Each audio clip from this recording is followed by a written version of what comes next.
Ar liks Pietų Amerikos žemynė titulas, ar pamatysim kitus čempionus? Kiek šansų apskritai Argentinai apginti? Aš tai manau, kad Europa laimės šitą čempionatą.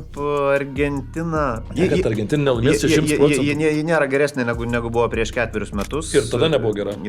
Taip, iš tikrųjų, ten jie nebuvo favoritai to čempo, ne?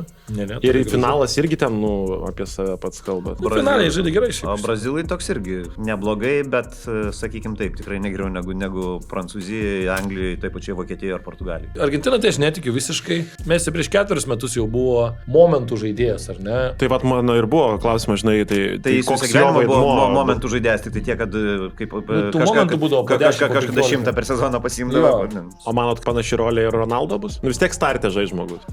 O čia klausimas. Neįstikinęs, aš irgi. Aš galvoju, kad pradžiai tikrai pradės startę, bet jeigu paskui, tai gali būti įvairiai, bet klausimas čia kiek kokius kiaušus. Ir tas Ronaldo nebėra 2010 metų modelio Ronaldo. Jis dabar su ta rolė jisai yra linkęs susitaikyti, dabar jam yra svarbu.